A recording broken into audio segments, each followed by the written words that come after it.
Angibingelele egameni lenkosi yethu Ujesu Kristu. Sawubona. Ngifuna ukubheka la indaba yokubuya kaJesu Kristu. Ngoba abaningi kuyabadida lokho uJesu sazobuya. Abanye baze benze ngisho amahlaya. Bethi hawu uyobuya kanjani? Watalajwa kakhulu. Kusho iphukuphuku zihlekisa inkosi yamakhosi. Ngifisa la ukubheka ukuthi yini ezokwenzeka uma ngabe uJesu ebuya. Kusho ukuthini kithi ukubuya kaJesu Kristu na? Encwadini kaJohn isahluko 5 amavesi u28 no29 uJesu wakhuluma ngokuvuka kwabafileyo wathi ngingamangali ngalokho ngoba ihora liyeza lapho bonke abasemathuneni bawulizwa izwi layo indodana kaNkuluNkulu bavuke baphume. Iphuzu lalo ukuthi wonke umuntu owafayo uzovuswa bonke. Sizoyichaza ke le. Ngifuna ukwenza uchungechunge la lokuyichaza ukuthi njoba bonke abasemathuneni bezovuswa nje. Kusho ukuthini lokho? Kuzosho iBhayibheli ke hayi mina. Akusikhona ukuhlakanipha kwami kodwa ngikhuluma into eshiwo iBhayibheli njengoba injalo. Okay. Uverse 13 kuya kuverse 18 encwadini yokuqala yabaseThesalonika isahluko 4. Ithi lencwadi okunesihloko lapha nesithi ukuvuka kwabafileyo. Ithi lencwadi kepha asithandi bazalwane ukuba ningabi nakwazi ngabalalayo ukuze ningadabuki njengabanye abangenalo ithemba. Ngokuba uma sikholwa ukuthi uJesu wafa wavuka ngokunjalo uNkulunkulu uyakubaletha nabaleleyo kuJesu kanye naye.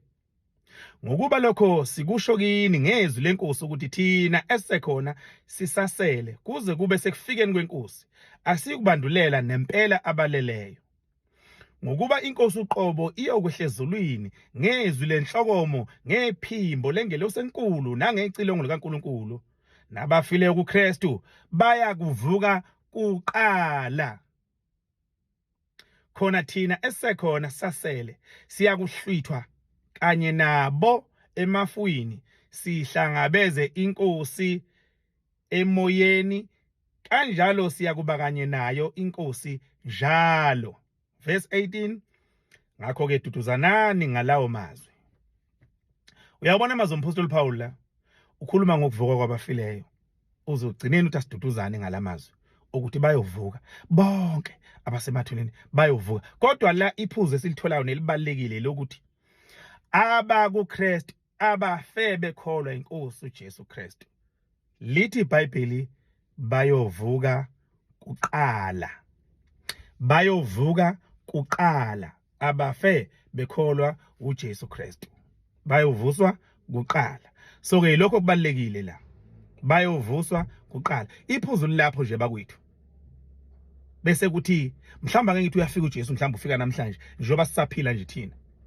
Lithi iBhayibheli la kule ncwadi engiqeda kuyifunda laba bazobe bevusiwe bazohlwithwa kanye nathi sizobe sisaphila makuthi izofika inkosi siphila kanye nalabo bazobe bevuswe emathuneni sinyuselwe ezulwini sihlangabeze inkosi emafini sibe nayo njalo.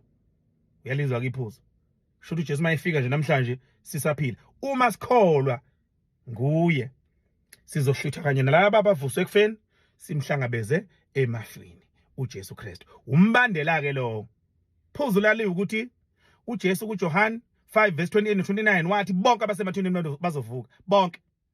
Kodwa sesikuthola ke la kule ncwadi uPaulus uyacacisa la ukuthi abayovuswa kuqala abafe bekuKristu abakholwa uJesu Kristu bazovuswa kuqala ke lapho. Kuthiwani ke ngabangakholwa? Sizobuye sikubhekeke lokho ngokuzayo.